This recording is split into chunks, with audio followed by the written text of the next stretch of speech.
ODUU BBC Afaan Oromoo. Ashama kamoltan hordoftoota keenya sagantaan keenya as magaalaa Nairobi irraa darbu eegale. Ministeerri muummee Abiy Ahmed duula marsaa jalqabaa injifannoon xumuruun waajiratti deebi'uu himan. Rogeessi siyaasaa Iyyaaspeet Tasfaayee kaleessa qaamolee nageenyaan qabamu haati isaa himanillee sababa isaa hin barree jedhan. Sababa labsii yeroo muddamaanis ajaja mana murtiiti jennee gaafachuu hin dandeenye. Maaliif akka isa qabanis nattiin himne. Koomishiniin mirgoota namummaa Itoophiyaa amanamummaa qabaachuun beekamtii idil addunyaa argate. ለኮሚሽኑ ስራ አንድ እውቅና ነው ይሄ ኩኒ ሆጂ ኮሚሽኒቻፍ beekamtiidha. Kana malees mootummoota gamtoomaniitti mana maree mirgoota namummaa waliin hariiroo kallattii taasisuu ni danda'a. Gabaasaalee biroos qabna saganticha Firaa'ol Balaa isiniif dhiyeessa. Ministeerri muummee Itoophiyaa Abiy Ahmed erga adda waraanatti duuluun waraana taliigaa turanii booda amma waajiratti deebi'uu ibsan. Duula marsaa jalqabaati ittiin jedhan kana injifannoon xumuruu ibsanii kaaniifis akka qophaa'an himan. Hamza Hussein. Ministeerri muummee Abiy duula adda waraanaa marsaa jalqabaa injifannoon xumureera jechuun waajjira isaaniitti deebi'uu beeksisaniiru. Torban lama dura wayita hidhattoonni TPLF fi waraana bilisummaa Oromoo magaalota naannoo Amaaraa hedduu to'atanii gara magaalaa Finfinneetti siqaa turanitti adda waraanaatti duulanii lolchiisaa ka turan ministeerri muummee Abiy erga duulanii injifannoowwan biyya kabachiisu argachuu himaniiru. Yeroo muraasa dura Itoophiyaa waraanuuf diina ka'e waliin taanee akka qolannu adda waraanaatti beellamni qabanne boquu diinaa ka cabseedha jedhan ministeerri muummee Abiy. Namoota aarsaa lubbuu dabalatee karaa garagaraa duula kana deeggaraa turan galateeffatanii marsaa jalqabaa duula kanaa xumuruus himaniiru.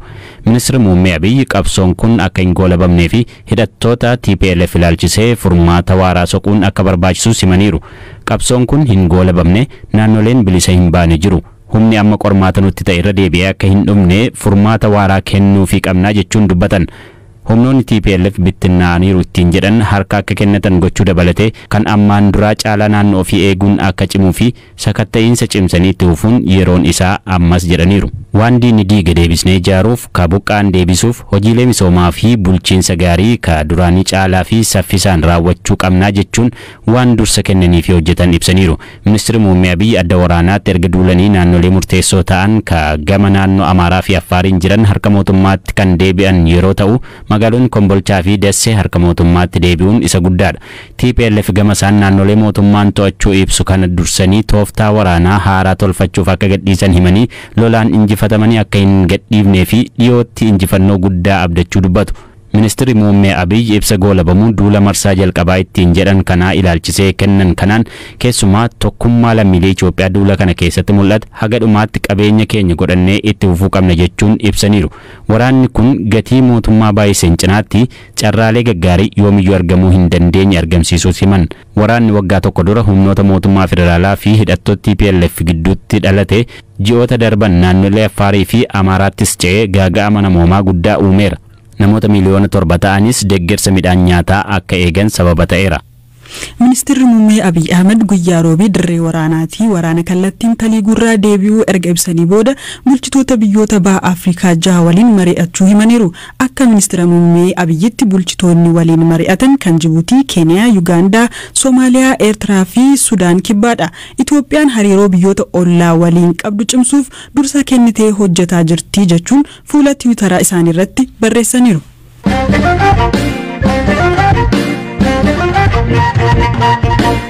Odeessa biraatti gaafancoo rogeessi siyaasaa Iyyaaspeet Tasfaayee kibxata mana harmee isaa Finfinnee naannoo Garji jirurraa qaamolee nageenyaan qabamu harmeen isaa aadde Tashaalach BBC'tti himan.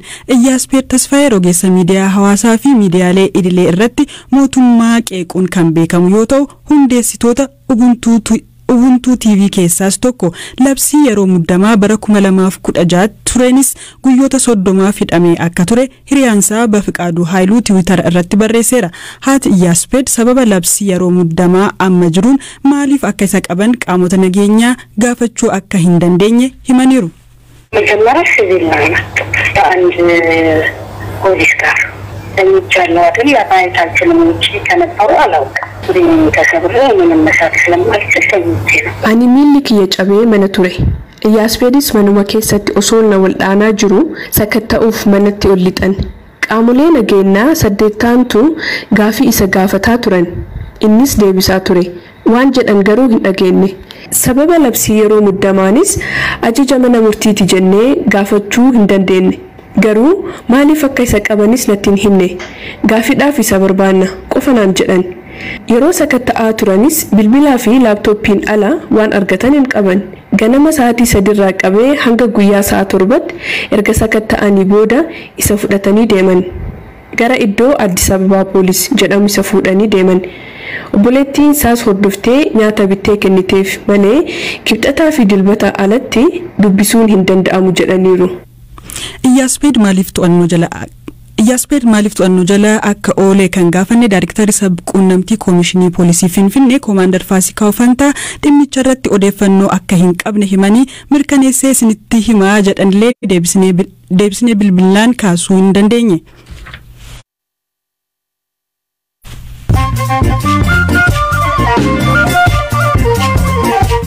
Odeessaalee gaggabaabottan darba walitti bu'iinsa gosa bulchiinsa Sudaan Daarfur lixaatti guyyootaaf mudateen namoonni 100 ol ajjeefaman. Lolli gosa Arabootaa fi loltoota hawaasaa maslii Afrikaa jedhaman keessaa dhufan gidduutti gaggeeffamu kun namoota 10,000 lakkaa'amanis qeerraa buqqaaseera. Gamtaan Afrikaa biyyoonni miseensa gamtichaa sababa akaakuu koronaavaayirasii haaraa Omicron jedhamuun uggura imalaa akka walirra hin keenye akeekkachiise. Vaayirasichi Afrikaa kibbaatti argamu hordofee biyyoonni Afrikaa fi biyyoonni lixaa uggura imalaa biyyattii irra kaa'uu isaanii gamtaan Afrikaa fi UN mormaniiru. Chaayinaan biyya gaazexeessitoota hedduu hiitu ta'uu gabaasni mul'ise. Gabaasni gareen mirga gaazexeessitootaaf falmu Reporters Without Borders baase yoo xiqqaate gaazexeessitoonni 127 wayita ammaa Chaayinaa keessatti hidhaa jiru jedhe. Chaansilarri Jarman Angela Merkel erga waggaa 16 bulchiteen booda Olaf Scholz gamtaa paartilee 3 gaggeessuuf chaansilara ta'uun waadaa galan. Scholz paarlaamaa Jarmanii kan gamtaan paartilee 3 keessatti sagalee caalmaa qabaniin filatame. Yuunivarsiitii beekamaa Morokootti barsiisonni barattoota shamarraniif qabxii gaarii kennuuf saalquunnamtii geeddaraa gaafatanii mana murtiitti dhiyaatan. Biyyattii keessa rakkoon akkanaa baay'inaan jiraatus badaa mana murtiitti hin dhiyaatu ture. Odeessaaleen kanuma.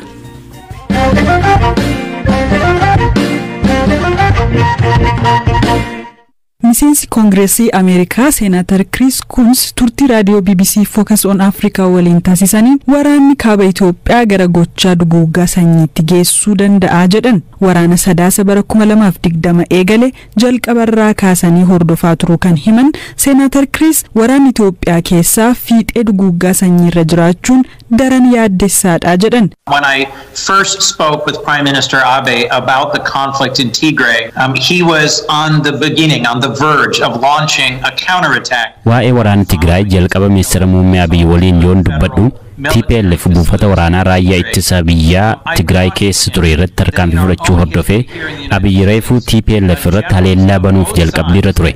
Yeroo sana taatee Ameerikaa mudate akka fakkeenyaatti dhiyeessuun itti himeen ture. Wayita waraanni waliinii Ameerikaa eegalu jeneraalonni gama lamaaniinuu turan waraanichi torbanoota keessatti xumurama jechaa akka turan itti himeen ture.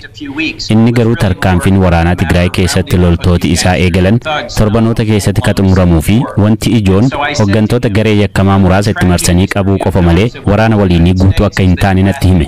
Anis deebiseen akkas jedheen waraanni waliinii Ameerikaa torbanoota keessatti xumurama jedhame eegalamee waggoota 4 akka turee fi waraana hamaa dhiigni hedduun irratti dhangala'e akka ta'e itti himeen ture.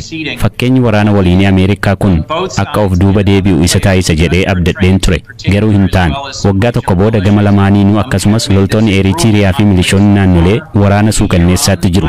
Amma waraanichi danqaatti jira. Furmaatni waraanaan argamu tokkollee hin jiru. Kanaaf qaamoleen lamaanuu hatattamaan gara marii akka dhufan hubachiisuun barbaada. Itoophiyaa keessa milishoonni saba bu'uura godhachuun ijaaraman jiraachuun Yugoslaaviyaa na yaadachiisa kan jedhan Seenaatar Chris Coons akkuma Yugoslaaviyaa Itoophiyaanis bittinnaa uumaltii yaaddoo jedhu qabaachuu dubbatu. That reflects the fact that there are ethnic militias throughout Ethiopia. There are a whole series of regional tensions and conflicts. Jibbiinsii fi walgaarreffannaan sabummaa irratti hundaa'ee jiraachuu fi naannolee hunda keessatti rakkoo fi dhiphinni argaa jirru Yugoslaaviyaa bara Tiitoon ajjeefame na yaadachiisa. Itti fayyadamni jechootaa saboota jidduu jiru akkaataa marsaaleen hawaasaa san hammeessaa jiran muddamni naannolee jidduu jiruu fi kaan daran na yaaddessa. Qarqara nagaa mariin argamuurra osoo hin taane qarqara waraanaa gara duguuggaa sanyiitti geessurra jirra. That we are on the verge not of a negotiated peace, but of a fracturing conflict that might well lead to a genocide in Ethiopia. Mootummaan Itoophiyaa faallaa kanaatiin biyya TPLF'n diigamuuf jirtu baraaruuf lolaa akka jiru hima. Mootummaan Ameerikaa gara TPLF goruun waraanatti jajjabeessa jedhamuun mootummaa Itoophiyaatiin komatama.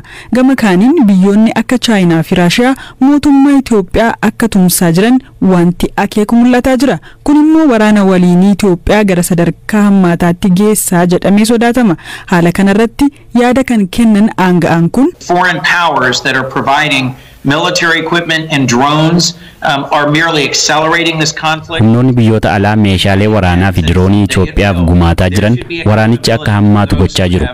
Waraanni kun wayita xumuramu qaamoleen dhiittaa mirga namoomaaf haala mijeessaa turan itti gaafatamuu qabu. Kanaaf Koongireesii Ameerikaa keessatti seera namoota waraana Itoophiyaa keessatti mirgooti namoomaa akka sarbamu taasisan itti gaafatamoo taasisuu fi waraanichaaf furmaata siyaasaa deeggaruu eegalchiiseen jira. Sudaanitti iddoo baqattoonni qubatanii jiranis daawwadheera. Namoota daraa waraanaaf dhiittaa mirga namoomaa baqatanii jiran qaamaan argachuuf carraa argadheera. Waraana kana keessatti qaamoleen hundi raayyaa ittisaa, TPLF, milishaa Amaaraa, Eritiriyaa fi kanneen biroon sarbama mirgoota namoomaa fi yakkaawwan suukanneessoo raawwataniiru. Dirqiin gudeeduunii fi lammiilee beelessuu akka meeshaa waraanaatti bal'inaan dhimma itti bahamaa ture. Use of rape as a tool of war, massacres of civilians, abuse of historic sites. But the principal one is the use of hunger as a weapon of war. Mootummaan Itoophiyaa beela akka meeshaa waraanaatti fayyadamuun himatamus garuu qorannoon waloo Komishinii Mirgoota Namoomaa Itoophiyaa fi Waajjira Mirgoota Namoomaa UN mootummaan ta'e jedhee beela akka meeshaa waraanaatti fayyadamuu ragaan agarsiisu akka hin jirre himaniiru.